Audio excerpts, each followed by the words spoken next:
Hi there. Some time ago I posted on Facebook about protection baggies that I make for our cars to protect them from theft or accidents, just generally to take care of them. And so I promised that I would tell how I do this. And it's really simple. I am really kind of a use what's at hand, kind of kitchen witchy kind of a witch. So I'll tell you what I do, but I'm sure you can do anything that works for you.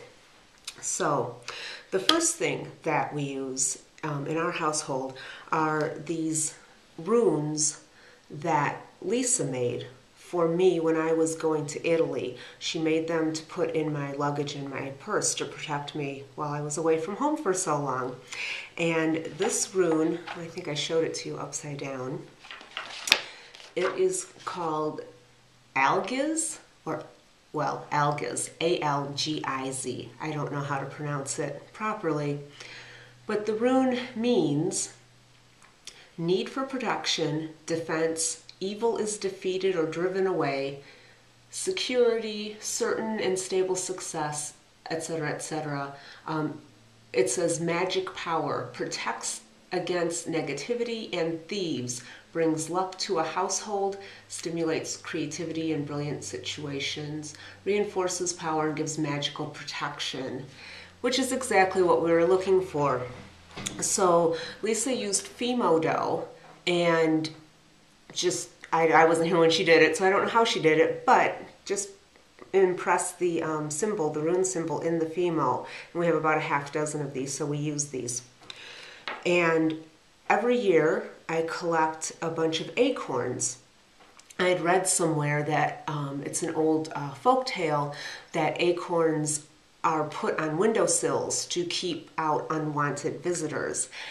So that seems like a protection thing to me. So I use acorns in my protection baggies.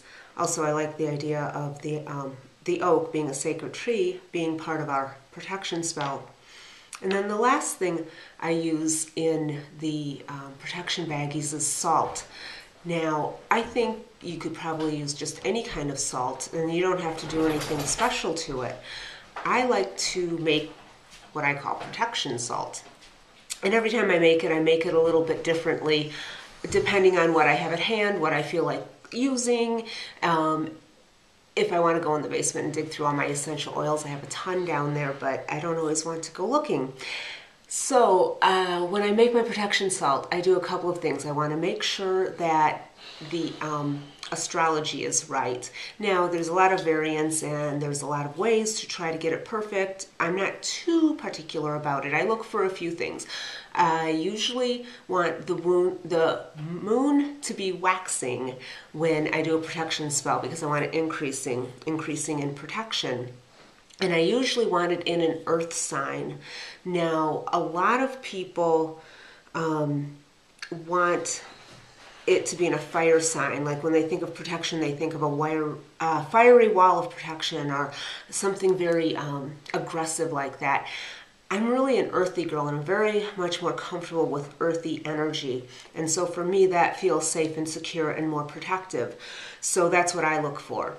And, you know, I look at the day of the week as well. I like Thursday for this kind of thing because it's associated with Jupiter. It's expansive, it's lucky, it's benevolent, and I just want a happy protection bubble around us.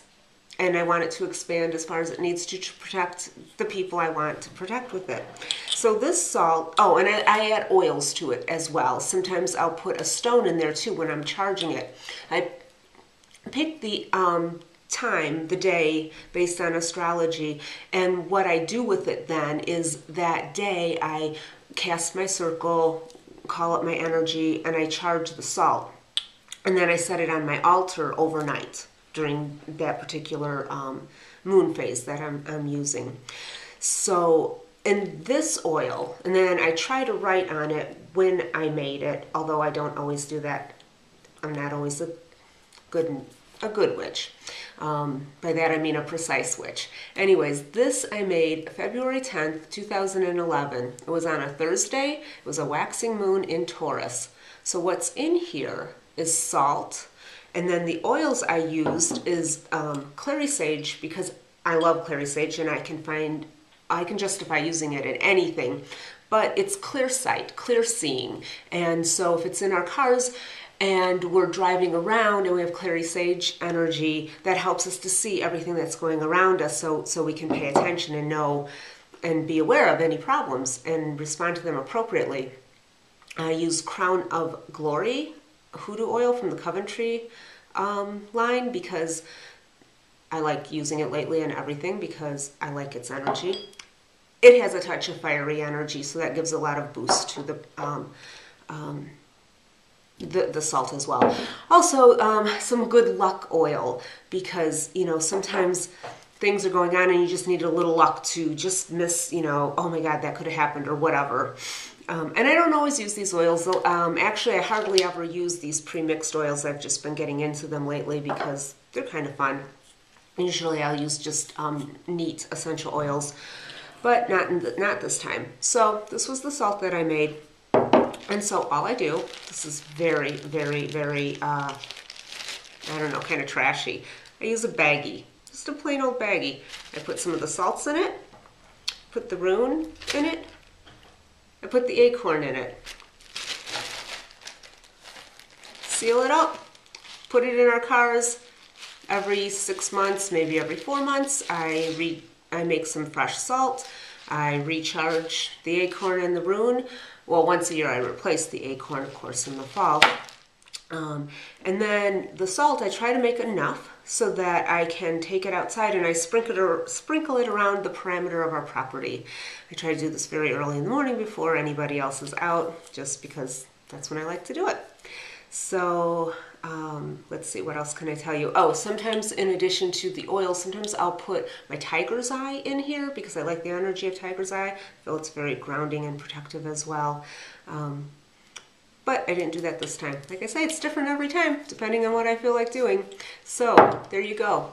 That's how I make my family's little protection baggies.